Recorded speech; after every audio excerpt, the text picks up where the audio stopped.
Hey guys, my name is Ludia Mong'are and welcome to another episode of the Freelancers Mic where we have conversations with creatives.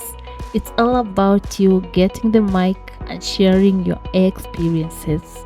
If you enjoy it, hit follow so you don't miss the next episode. So on today's episode of the Freelancers Mic, we are joined by Surya Peruka, a social media manager, an entrepreneur, and the host of the We podcast. So if you're into social media management, this episode is definitely a must listen. So Surya, welcome to the show. How are you doing today? Thank you so much, Lydia. I'm feeling so good. How are you? I'm good. I'm so happy to have you on the show. And today we are going to talk about social media engagement. I know you do social media management and you've been in this industry since university. So if you were to go back in time and start your social media agency or social media management business all over again, what's that one thing you'll do differently as a social media manager? Yeah, I'm actually still in university, so I literally started it. I'm turning 20 in a couple of days. So I started it when I was 18. Like I started working in social media. And before, like when I was 17, I was kind of like I first got to know about what social media marketing and digital marketing was. And I didn't really learn much. My first internship was when I was 18. It was like on January 2022 or 2023. I don't even remember. I think it was 2022. But I did the internship, but I felt like I didn't know much before I did that internship.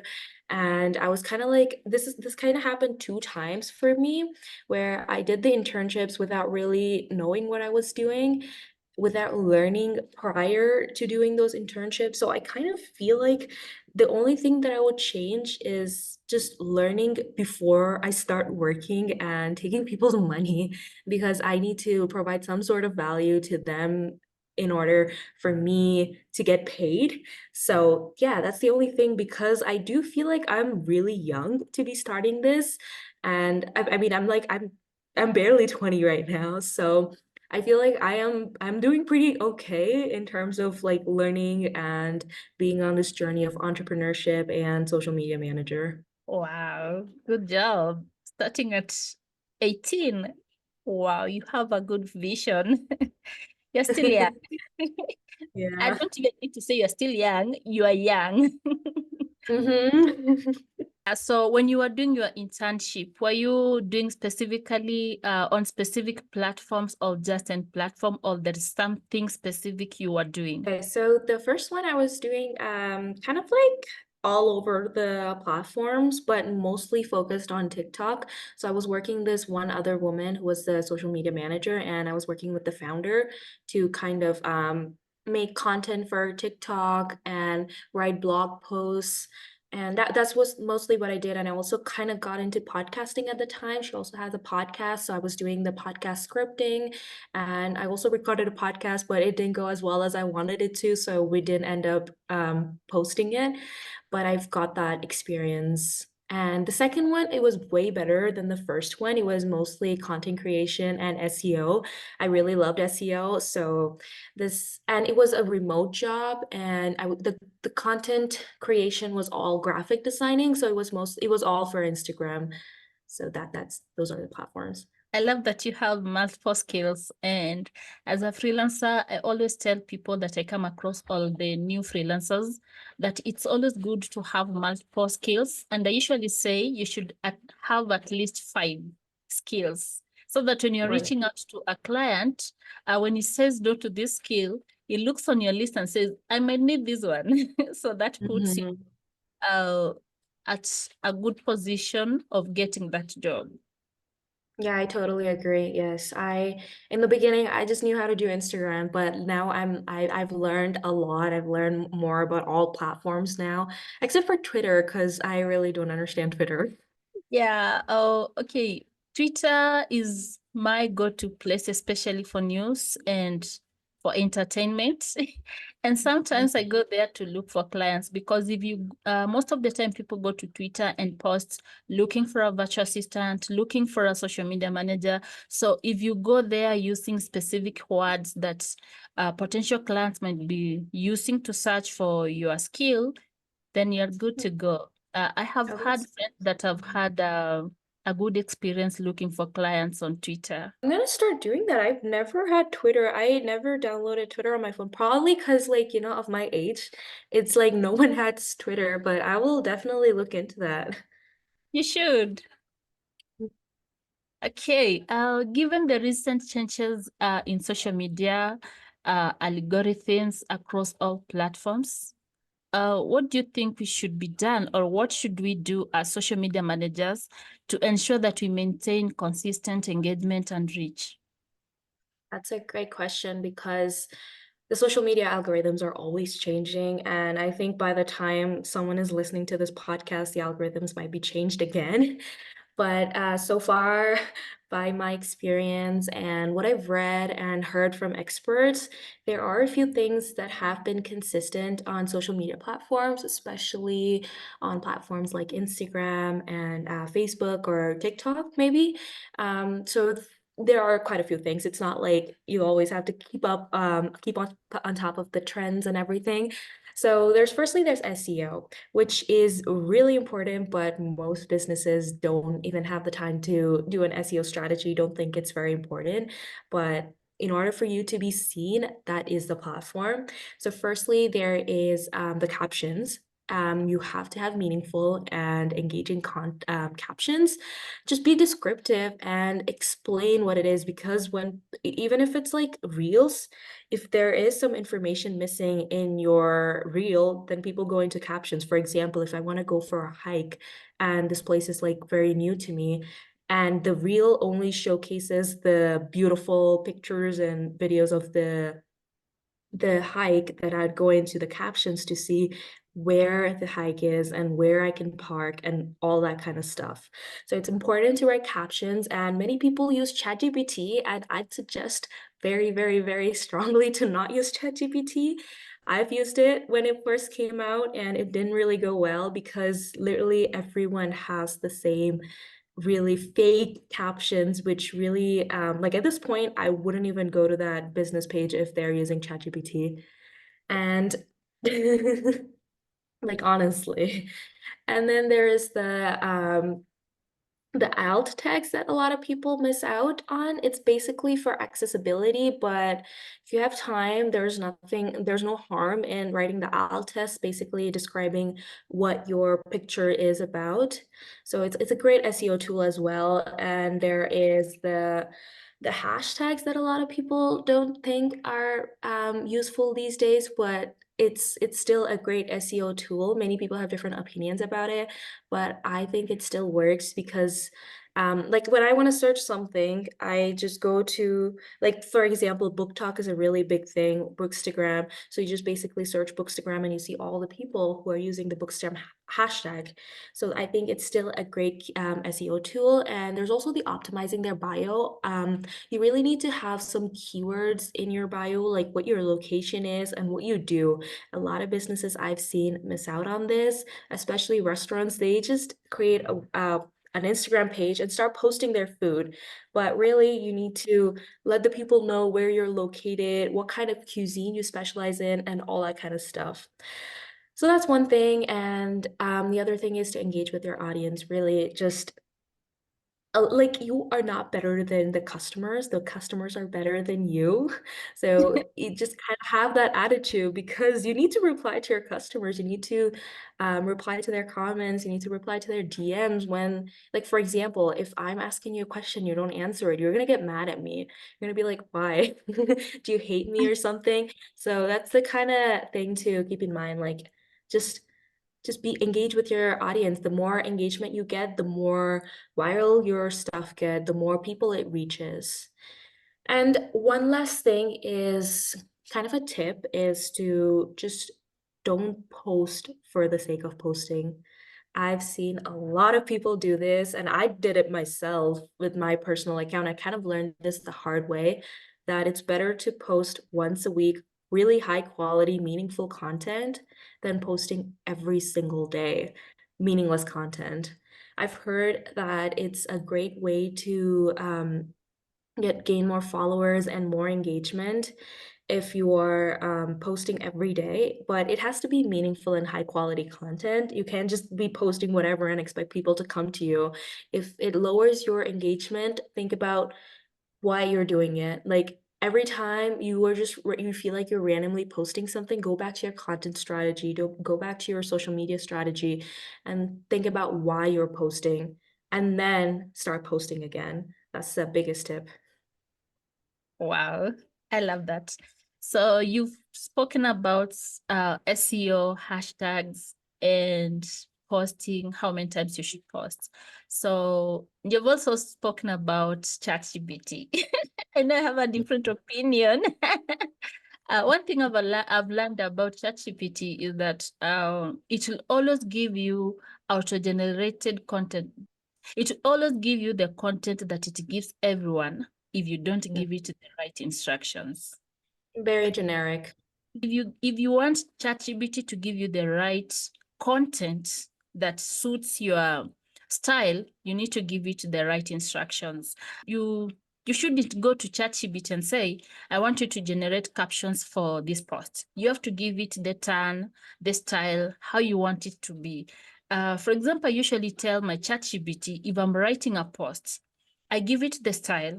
I'll tell that robot to I tell it to write below a certain grade because I don't want to generate the content that everyone is generating. And after you generate that content, make sure that you also go ahead and edit it, add your Mhm. own feelings, make it personal. Because if I'm writing something that is long and I want to save time and I'm using that app, then I need to make sure that my emotions are well conveyed. And on hashtags, do you think hashtags are relevant on Facebook because they came recently? So I wonder if we should keep using them or just ignore them on Facebook. No, I was mostly talking for in terms of hashtags, I was just talking about Instagram and TikTok. They're very useful.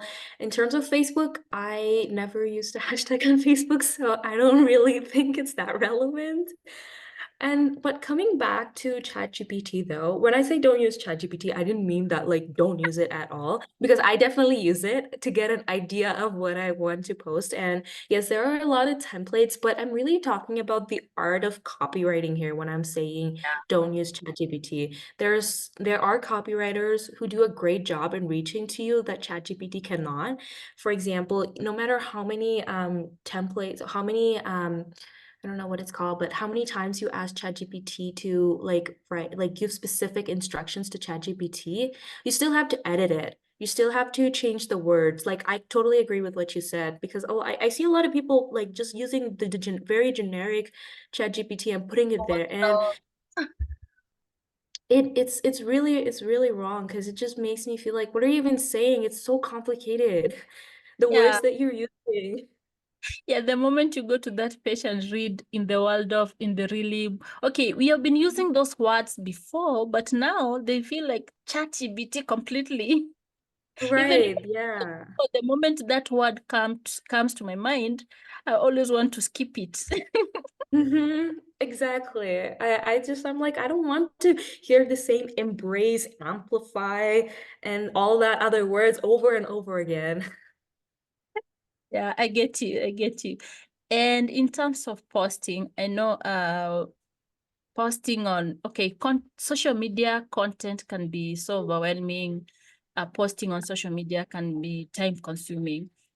For us to get a good reach, especially on TikTok, because that is a place where I'm not much familiar with.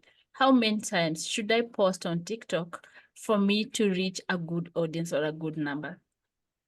So a lot of people would tell you to post like 3 to 4 times a day to get more followers, but I totally disagree. I totally completely disagree with it because I've tried doing that, nothing worked. And it's kind TikTok is like the kind of thing where when you first post, you need to get a lot of engagement on your post in order for it to reach more people. And TikTok kind of does this in this time blocks where it's like per you kind of see your videos kind of getting a lot of attention for 1 hour of time or like some time frame, and then it goes down and then later it starts again. It kind of sends it to a group of people to see if it's doing well.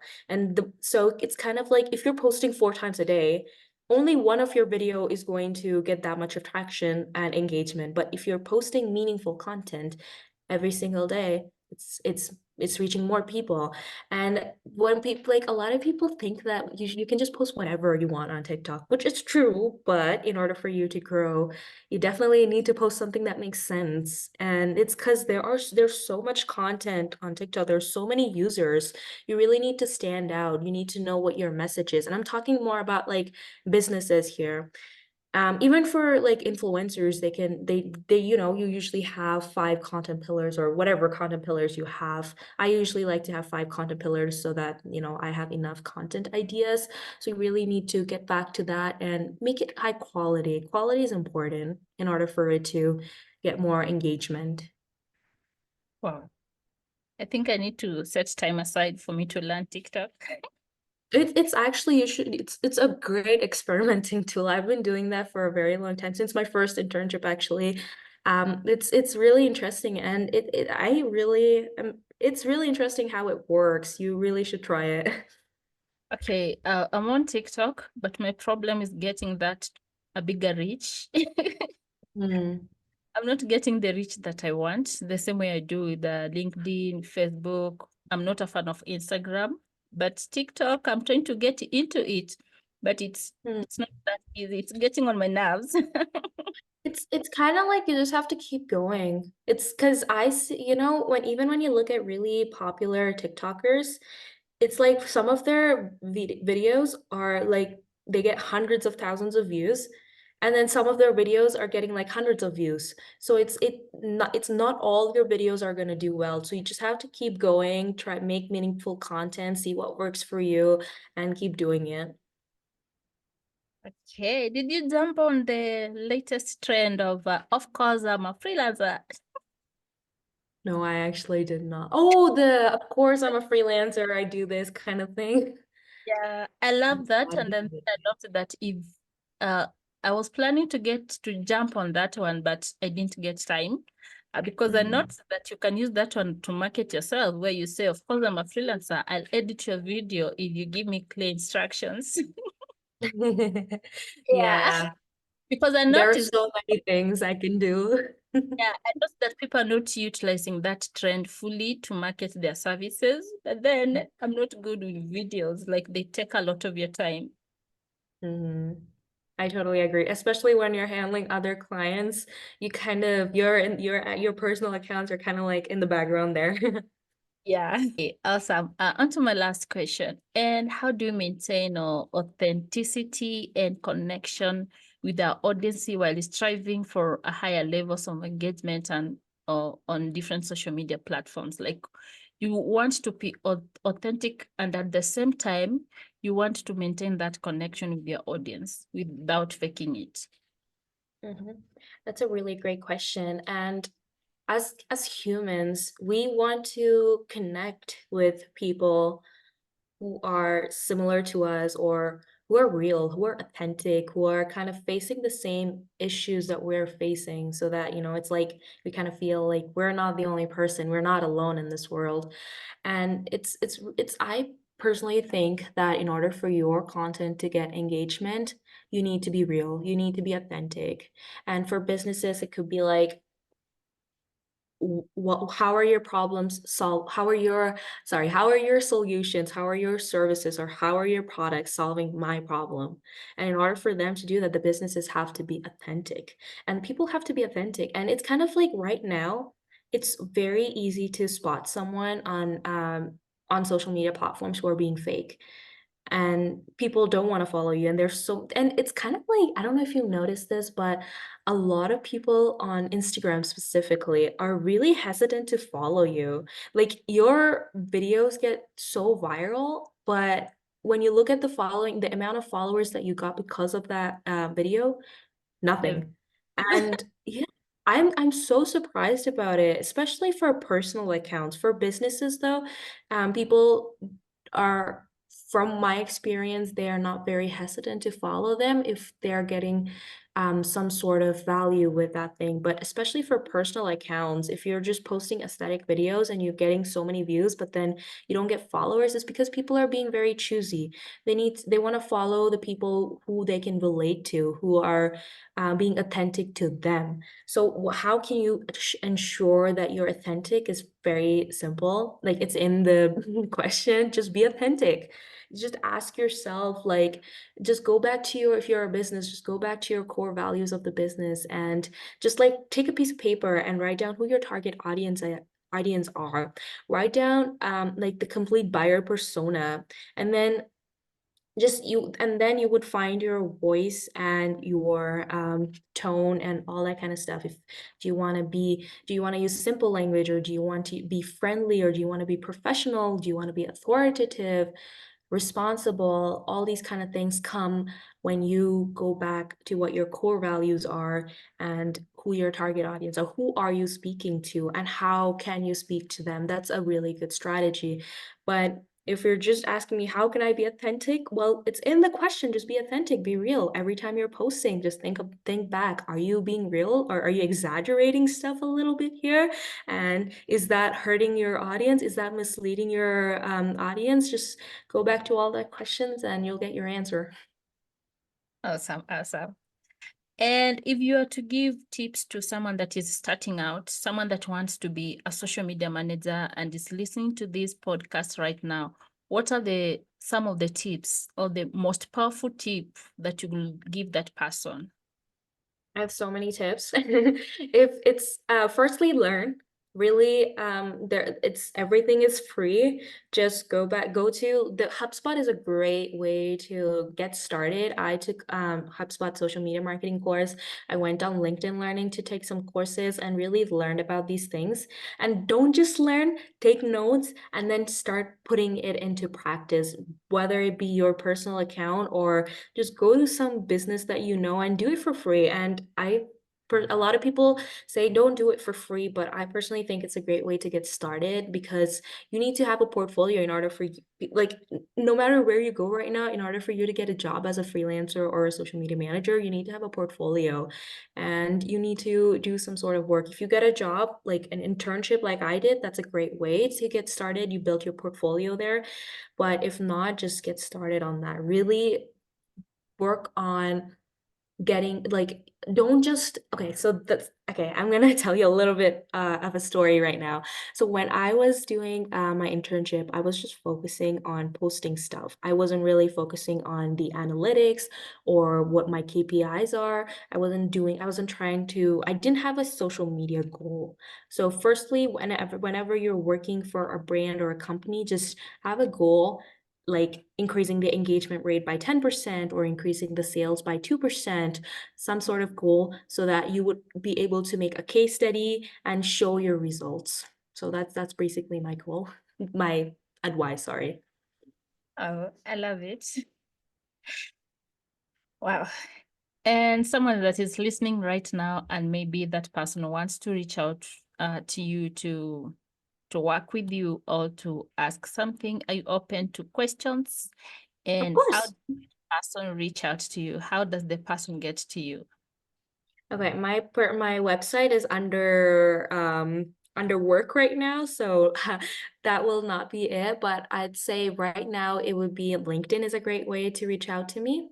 I will send you my LinkedIn link so you can give it to people. Anything else that you'd like my audience to know? No, I really love your podcast and say thank you so much for having me. You guys should definitely listen to Lydia. She has some great questions. Honestly, all the other podcasts, like, I know about, don't ask these kind of deeper questions. Most people focus on like your personal journey, which is a great thing, but really wanting to learn more about social media, this is the podcast to go to. Yeah, I know people focus on your personal journey, but in a way, when you appear on a podcast, it's also another way of you selling yourself. So it's a chance for you to expose what you can do for the businesses that maybe might be listening to this podcast. That is why I tend to ask more about what that person does. Right. That's a great thing. Thank you so much for showing up and taking your time to taking the time off your busy schedule to do this episode with me. Yeah, thank you so much, Lydia. It was great. Thank Thank you you. for listening to this episode of the Freelancers Mic. And if you want to get in touch, you can find all the information on the description. If you want to listen to all other episodes of the Freelancers Mic, go to our website, writerspire.com/podcasts, or you can go to other podcast streaming platforms and search for the Freelancers Mic. Thank you. Talk to you soon.